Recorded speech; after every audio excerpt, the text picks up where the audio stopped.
السلام عليكم ورحمة الله وبركاته، ورجعنا لكم في فيديو جديد. فيديو النهاردة مستعجل كده شوية علشان احنا يعني فيديو النهاردة مختلف شوية عن اي فيديو النهاردة رياكت كده على حاجة غريبة، حاجة انا بعشقها ونفسي اعملها وهعملها ان شاء الله، بس ادعولنا بس عربيتنا ترجع بالسلامة ونرجع نعمل اللي احنا هنشوفه ده. الحاجة الغريبة اللي هنشوفها دي ما بنشوفهاش في مصر عامة يعني، فمش هنعرف نعمل الكلام ده. المهم كده صلوا على النبي عليه الصلاة والسلام، وانزلوا كده اعملوا سبسكرايب في القناة، يعني اشتراك في القناة تحت، واعملوا لايك، ويلا بينا نستمتع بالتجربة الجميلة والغريبة اللي احنا هنشوفها مع بعض دلوقتي. حاجة غريبة يا جماعة. الراجل دوت جاب عربية من الخردة، حرفيا عربية من الخردة يعني. بصوا بيفكها ازاي، بص فك الشكمان ازاي. العربية دي شكلها كانت مركونة بقالها فترة كبيرة. بصوا يعني مليانة ورق ومليانة حاجات. قالك ايه 3 2 1 جو، بدأ يغسلها. بس هي عربية شكلها جميل اصلا. تمام. هيغيرها 360 درجة كده يعني، 360 درجة دي هترجع نفس الموضوع. لا هيغيرها 180 درجة يعني، هي هتختلف خالص. هو فك الكراسي وفك الكنب، هيعمل حاجة غريبة حرفيا يا جدعان. يعني اصلا من البوستر اللي انا شفته، انا اول مرة اتفرج على الفيديو معاكم، بس من البوستر انا مش متخيل ان اللي هو هيعمله في العربية دي. يعني انا متخيل ان هو ممكن يجددها للدرجة اللي هو كانت في البوستر فيها دي.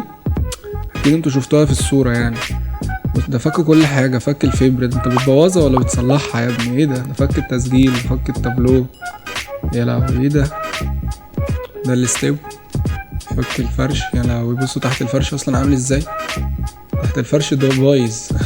تحت الفرش ده فيه نمل. بصوا البارومة يا عم. انت بيعها هتبيعها ايه؟ هاتلك عربية تانية باللي انت هتصرفه عليها. البارومة لا مؤاخذة مبوظة العربية من تحت. بصوا اصلا العربية من تحت متاكلة. دي عاملة حادثة يا لهوي.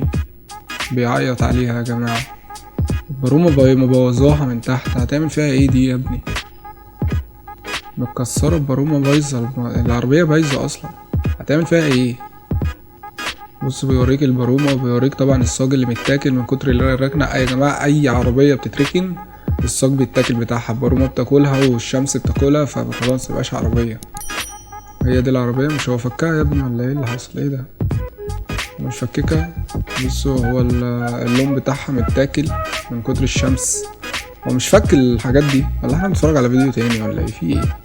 دي تويوتا. الشمس طبعا واكلة الصاج واكلة حتى مطقطقاه الصاج.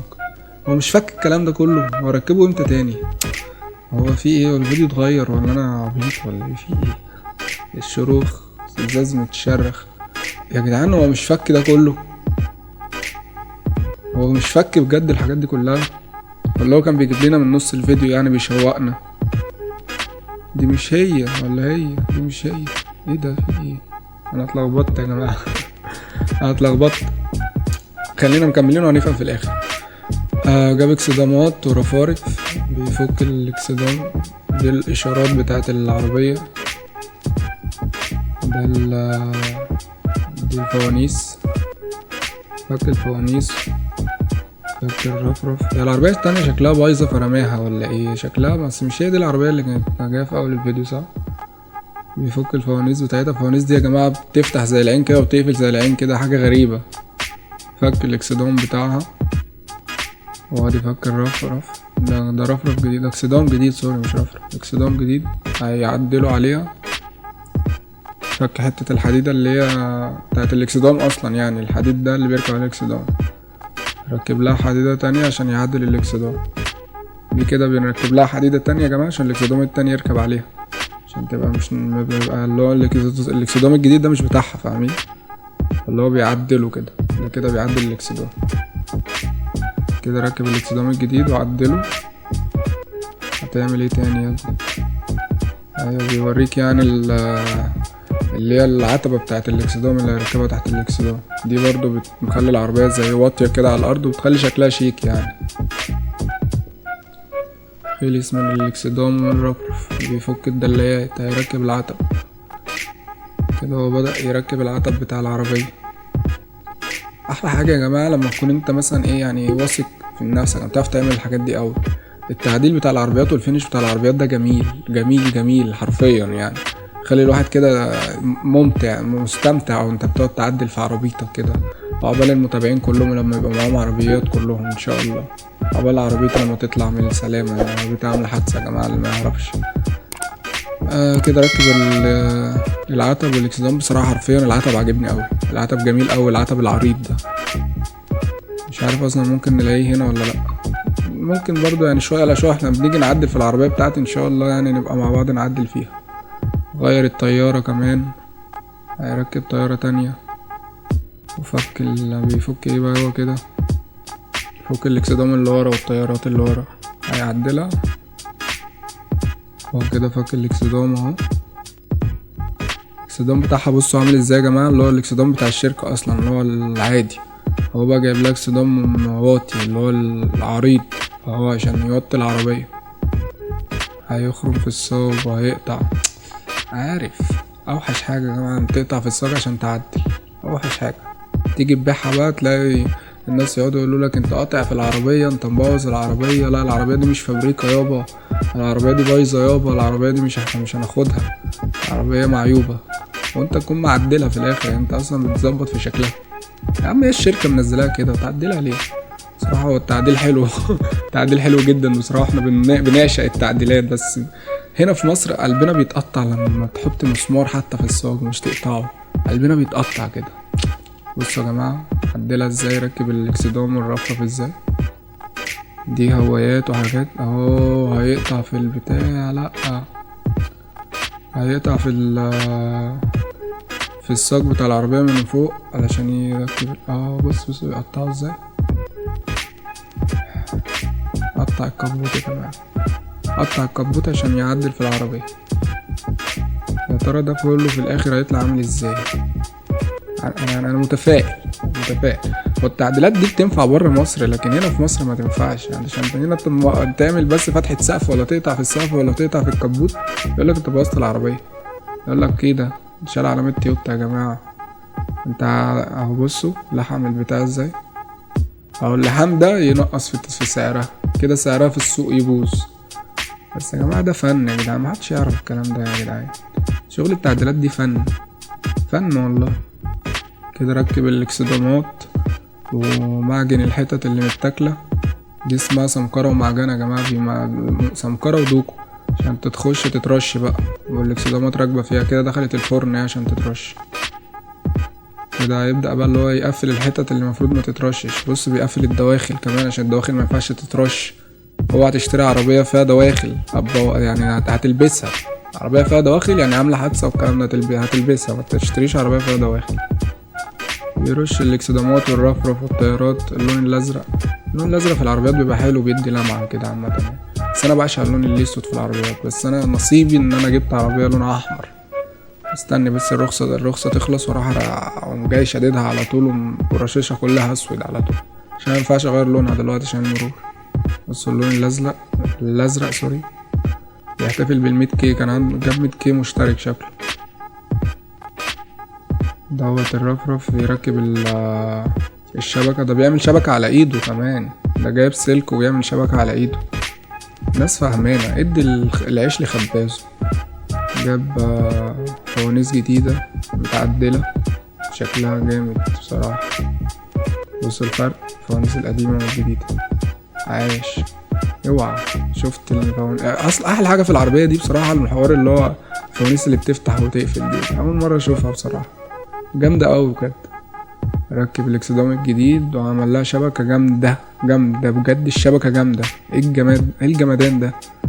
الناس دي بتفهم، مع انه عاملها على ايده. ده جايب حتة سلك وقفل بيها الشبكة، بس شكلها جامد اوي بجد. دي بقى لو اتحطت وراها انوار بتاعت البوليس دي تبقى جامدة اوي. بس رشها كلها ازرق بقت جامدة.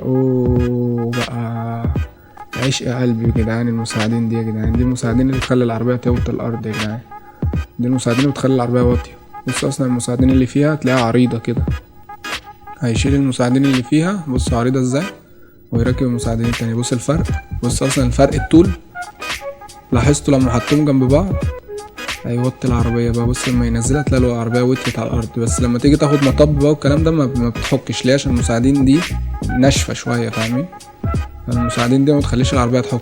المساعدين دي بتخلي العربية توطى، ولما تيجي تاخد مطب تبقى ناشفة ما توطاش اكتر منها كده يعني، فاهمين؟ مش عارف انا بقول ايه عامه يعني بس انا بتكلم عن انا عارفه يعني. مساعدين اصلا شكلها خرافي يا جدعان. المساعدين دي ده لو نزلت مصر هنا هيبقى الجزء منهم ب10,000 جنيه جايب الجنط الجديد باللون الابيض ان شاء الله يا جماعه. ان شاء الله هلون الجنط بتاعي لون ابيض اول ما العربيه تطلع يعني. اللون الابيض بيعوج شكل العربيه. بصوا اللون الابيض على الازرق جامد جامد. ايه الجمدان ده. بص رجع العربيه تاني. دي العربيه المكسره اللي هو مش عارف بقى هو هيجددها في فيديو تاني ولا ايه. ده العربيه متاكله. العربيه اللي هي كانت في اول الفيديو متاكله. بصوا الزيت يا جماعه. احنا عندنا الزيت بيجيبولنا زيت تلوث زيت تومين زيت العربيات اللي بيغيرولنا بيجيبولنا زيت تومين. بص بينضف الموتور ازاي. افتح اي كبوت عربيه مصريه هتلاقيها متشحمه وطالع عين ابوها والله. بص الفوانيس وركب بقى الاشارات يا خالو. ده هواء. انا مركب هوايات كمان في الاشارات. ايه الجمدان ده يا جدعان. بص السلك اصلا الهوايه هو بيعمل الهوايه بتاعت الاكسدامات بسلك جامد قوي جامد قوي بجد. دي طبعا بتركب كده ورا النمره بتبقى شكلها جامد قوي برضه. عايز اركبها في العربيه بتاعتي. وخرم برضو عمل اشارات في الجنب. ركب المساحات. ركب يا كبير. الله ينور الله ينور عليك يا باشا. لو في هنا عندنا ناس بتراعي ربنا كده وتظبط العربيات بالشكل ده ياه هتوفر علينا كتير والله. الواحد ما بيهموش يصرف في حاجة بيحبها يعني. انا لو بحب عربية وعايز اعدلها وعايز اعمل حاجة زي كده ما بيهمنيش الصرف، بس المهم ان انا اعمل حاجة جامدة زي دي. خدتوا بالكم الكبوت بعد ما اتقطع واتعمل له هوايات واتعمل له الحاجات دي جامد قوي. بصوا الجنط. طقم الجنط دلوقتي بقى يعدل 20,000 جنيه يا جماعة. طقم الجنوط بيعدل 20,000 جنيه. هيعمل ايه هو؟ هيرش الطنابير. رش يا كبير رش. الله ينور عليك يابا. رش يا خال. طنبورة تترش احمر ورا الابيض تدي شكل جامد قوي مع طبعا التيلة بتاعت الفرامل تبقى جامدة قوي قوي يعني. بركب كوع كمان. بصوا اصلا شكل الجنطة عامل ايه التيلة بتاعت الفرامل ايه. اوعى رشها احمر يا كمان. شغل عالي يا اسطى. ده شغل عالي بجد. ايه الجمدان ده. بصوا الهوايات. هيعدل من الفانوس. هيحط شكل للفانوس علشان فانوس ايه انا اسف انا اتسرحت. الشكمان قصدي. عمل شكمان مرحلتين. هنا هيعمل ايه بقى. هيركب سيريا. دي ايه دي بقى. سيريا يا كبير. الله ينور يابا. ايه الجمدان ده. ايه الجمدان ده بجد. عدل الفوانيس يابا وشغل عالي. لمع يا خال لمع. ايه الجمدان ده يا جدعان. انا عايز اروح له عايز اروح له بالكلبه اللي معايا يشدها لي كده ولا يخلي لي فيها حاجه حلوه والله. بس اصيله والله العظيم يعني. انا اسف ان انا قلت عليها كلبه يا جماعه. دي اصيله بجد والله. بس بجد عايزه تتشد شده جامده كده. بصوا الاستيكر طالع عامل ازاي على بس الاستيكر ده معوج يا اسطى الكلمه دي معوجه. ايوه يا خالي اللوجو بتاعهم. الطاره بقى عايزه تتغير. ايوه شيل الطاره دي بقى. ركب طاره زبور. ايوه يا خال كده يا خال. دلعني يا باشا كده خلاص يا باشا. الله ينور عليكم. ايه الجمدان ده. هيغير الدواسات كمان.